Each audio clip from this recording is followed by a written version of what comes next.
ఆ ప్లేస్లో మనం కొన్ని ఇంజెక్షన్స్, కార్టిలేజ్ ఇంప్రూవ్ చేసే ఇంజెక్షన్స్ ఇవ్వడం జరిగింది.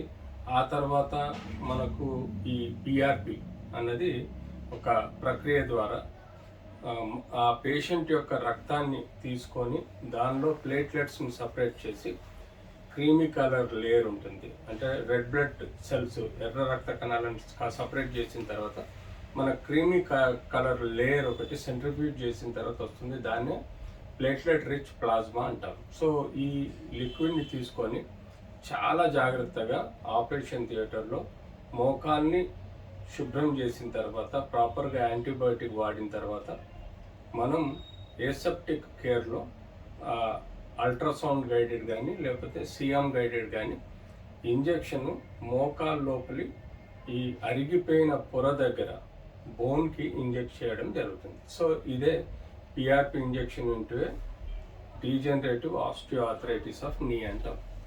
సో యూజువల్గా ప్రతి ప్రక్రియకి కొన్ని కాంప్లికేషన్స్ ఉంటాయి. ఫెయిలియర్స్ అన్నామండి, కాంప్లికేషన్స్ అంటాం. సో అలాగే ఇన్ఫెక్షన్ అన్నది ఒక కాంప్లికేషన్. చేసే ప్రతి ప్రక్రియలో చీమ్ రావడము ఆర్ మోకాల్లో ఇన్ఫెక్షన్ రావడం అనేది ఒక ప్రక్రియ. ఈ ఇంజెక్షన్ మనం కేవలం స్టేజ్ 3 వరకే ఇవ్వాలి. స్టేజ్ 3 దాటిన తర్వాత ఇవ్వకూడదు. ఈ మధ్యకాలంలో ఎక్కువగా పబ్లిసిటీ, అడ్వర్టైజ్మెంట్లలో మనం చూస్తున్నది ఏంటంటే ఆపరేషన్ లేకుండా ఇంజెక్షన్తో నయం చేయొచ్చు. అది మిస్కాన్సెప్ట్ అండి. అది మిస్గైడ్ చేస్తున్నట్టు ప్రజల్ని. ఎప్పుడైతే స్టేజ్ 4 వరకు దెబ్బతిని మోకాలు అరిగిపోయి ఉంటుందో దాన్ని ఆపరేషన్ తప్ప పిఆర్పి ఇంజెక్షన్ ఇవ్వటం వలన ఫలితం లేదు. ఇది టెక్నికల్గా గుర్తుపెట్టుకోవాల్సిన అవసరం ఉంది. కొంతమంది నాన్ ఆర్థోపెడిక్ డాక్టర్స్ ఈ యొక్క మిస్అండర్స్టాండింగ్ చేస్తున్నారు, సొసైటీలో కొంత కన్ఫ్యూజన్ క్రియేట్ చేస్తున్నారు. ఈ ఇంజెక్షన్ ఇవ్వటం వల్ల ఆపరేషన్ అవసరం పడదు అన్న వర్డ్ కరెక్ట్ కాదు.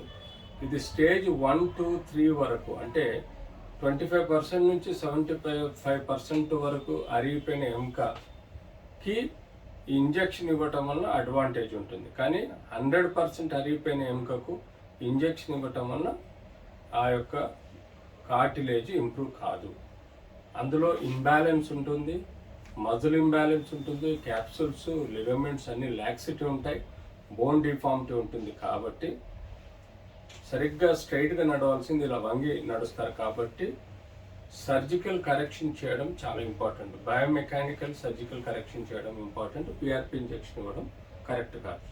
సో ఎప్పుడైతే మనం పాతకాలంలో స్టెరాయిడ్ కూడా కొంతమంది నాన్ ఆర్థోపెడిక్ డాక్టర్స్ ఇష్టం వచ్చినట్టు ఇవ్వడం, అంటే ఈవెన్ ఆర్ఎంపీలు కూడా స్టెరాయిడ్ ఇంజెక్షన్ ఇవ్వడం, ఎంబీబీఎస్ డాక్టర్లు స్టెరాయిడ్ ఇంజెక్షన్ ఇవ్వడం, ఇచ్చేటప్పుడు ప్రాపర్గా కేర్ తీసుకోకుండా ప్రాపర్గా స్కిన్ని ప్రిపరేషన్ కానీ, అంటే బిటడిన్, స్పిరిట్, కావాల్సిన యాంటీసెప్టిక్ సొల్యూషన్స్ ప్రాపర్గా వాడకపోయినా, ఇచ్చిన తర్వాత ప్రాపర్గా ఒక కోర్స్ ఆఫ్ యాంటీబయాటిక్ వాడకపోయినా, ఈ ఇచ్చిన ఇంజెక్షన్ సక్రమంగా లేకపోయినా ఇన్ఫెక్షన్ వచ్చే ప్రమాదం ఉంటుంది. అది బ్యాక్టీరియల్ ఇన్ఫెక్షన్ మోస్ట్ కామన్గా వస్తుంది. స్టెఫిలోకాకస్ బ్యాక్టీరియల్ ఇన్ఫెక్షన్ మోస్ట్ కామన్గా వస్తుంది.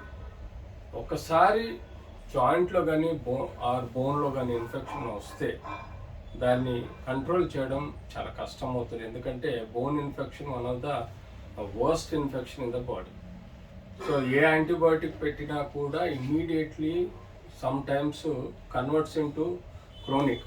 Acute infection chronic. ఒకసారి క్రోనిక్ ఇన్ఫెక్షన్ అంటే దీర్ఘకాల ఇన్ఫెక్షన్ బ్యాక్టీరియా చేరినప్పుడు ఆ జాయింట్ మొత్తం సెన్సిటివ్గా ఉంటుంది. కాబట్టి మొదటికే ప్రమాదం వచ్చే ఉంటుంది. ఎందుకంటే మనము అరిగిందని ఇంజెక్షన్ వేస్తే ఇన్ఫెక్షన్ వచ్చి సెప్సిస్ అయిపోయి జాయింట్ మొత్తం చెడిపోయే ప్రమాదం ఉంటుంది. కాబట్టి ఇలాంటి ఏదైతే 4 to 6% కాంప్లికేషన్ మనం సొసైటీలో చూస్తున్నాం. అంటే 100 మందికి ఇంజెక్షన్ ఇస్తే ఒక 6 నుంచి 10 మంది వరకు ఈ ఇన్ఫెక్షన్కు లోన్ అవుతున్నట్టుగా మా స్టడీలో తేలింది. సో ఇంజెక్షన్ ఇచ్చేటప్పుడు చాలా జాగ్రత్తగా ఉండాలి.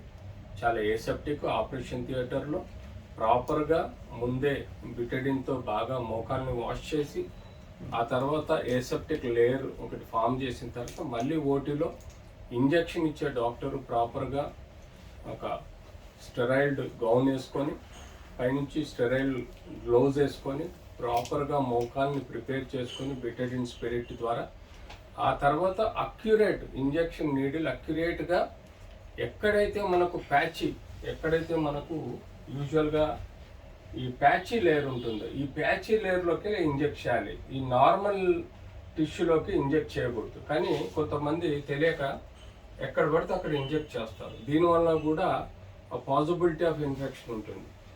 కేవలం ఈ బోన్ టిష్యూ ఎక్స్పోజ్ అయిన ఈ ప్యాచీలోనే ఇవ్వాలి. సో ఆ ప్యాచ్లోకి ఇచ్చినప్పుడు అది బోన్ టిష్యూ లోపలికి పోయినప్పుడే అక్కడ రక్త ప్రసారం ఎక్కువగా ఉంటుంది కాబట్టి మనకు కార్టిలేజ్ గ్రోత్ అవ్వడానికి ఆస్కారం ఉంటుంది. సో అదే ఇంజెక్షన్ పిఆర్పి ఇంజెక్షన్ ఈ పక్కలో ఇస్తే మన గ్రోత్కి ఆస్కారం లేదు. ఎందుకంటే ఇక్కడ ఎక్స్టర్నల్గా రక్త ప్రసారం వాస్కులారిటీ ఉండదు, కేవలం ఇక్కడే వాస్కులారిటీ ఉంటుంది.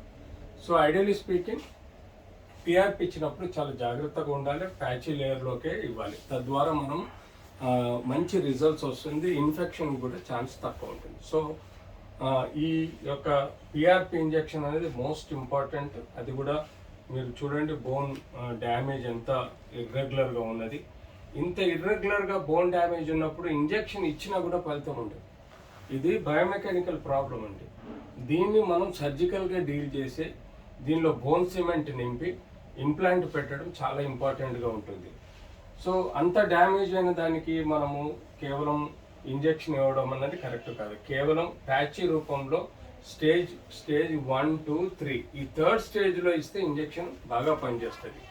ఈ ఫోర్త్ స్టేజ్లో ఇస్తే ఫస్ట్ సెకండ్ స్టేజెస్లో మనము మెడిసిన్స్, బ్రేసు, ఫిజియోథెరపీ ఇస్తే బాగుంటుంది. థర్డ్ స్టేజ్లో ఈ ప్యాచ్ని మొత్తం ఈ పిఆర్పి ద్వారా నింపడం ద్వారా మళ్ళీ కార్టిలేజ్ ప్రొడ్యూస్ అయ్యే ఆస్కారం ఉంటుంది. అదే స్టేజ్ 4లో చూడండి టోటల్ బోన్ డ్యామేజ్ కూడా ఉంది. సో అలాంటి దానికి పిఆర్పి ఇవ్వటం వల్ల ఫలితం ఉండదు. కాబట్టి అది ఒక సర్జికల్ బయోమెకానికల్ రిపేర్ చేయాలి, తద్వారా బాగుంటుంది. సార్ 9 minutes చెప్తలేరు, మీరు పోతూనే ఉన్నారు. లేదు 4-6 minutes చెప్పాలి కదా. మనకి ఎంత కావాలి? 5 to 6 minutes కావాలి, అంతే కదా. మీరు 4-6 minutes చెప్పాలి కదా. 10 minutes అయింది కదా, ఇది బంద్ అయింది. 10 minutes